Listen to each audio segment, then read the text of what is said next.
Good morning everyone.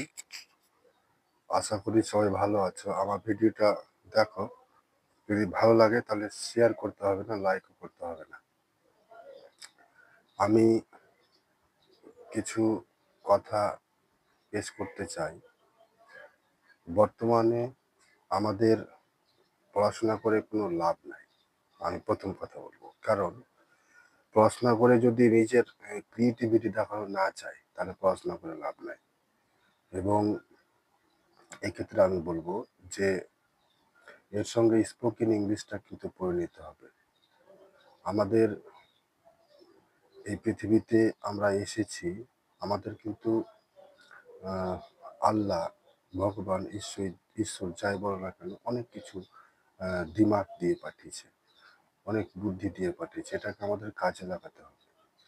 আর সবচাইতে বড় কথা হচ্ছে যে সরকারের আশায় থাকলে হবে না, আমাদের কিছু ক্রিয়েটিভিটি দেখিয়ে আমাদের নিজেদেরকে নিয়ে কিছু তৈরি করতে হবে। নিজে থেকে আমাদের মানুষের মতো মানুষ হতে হবে।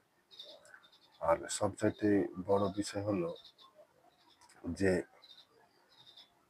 আমরা বিশেষ করে পশ্চিমবঙ্গে যে যুবকরা রয়েছে ওরা সবচাইতে বেশি দুর্দশাগ্রস্ত হয়েছে। কারণ বর্তমানে যে শাসক মমতা ব্যানার্জি, এই কিন্তু কোনো রকম ভাবে সাধারণ মানুষকে দেখছে না, সাধারণ মানুষের কথা শুনছে না।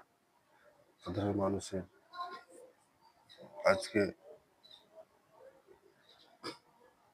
যারা বড়লোক তারা বড়লোক হয়ে যাচ্ছে, আর যারা গরিব তারা গরিব হয়ে থাকছে। কেন? এটা কেন? সুতরাং আমাদের বুঝতে হবে, ওভারঅল বিষয়টা হলো আমাদের চাকরি পাওয়া নয়।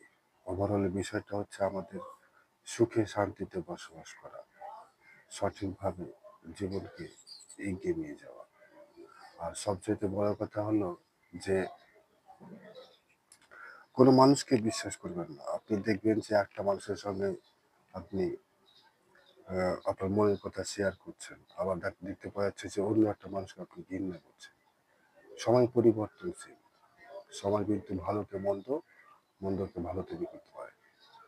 এক্ষেত্রে আমি একটা কথা বলবো যে আপনি কিন্তু কোনো রকম ভাবেই কাউকে নিজের ভেবে তাকে তার মনের কথা, তাকে আপনার মনের কথা বলবেন না, কিংবা আপনি কাউকে পর ভেবে দূরে সরিয়ে দিবেন না।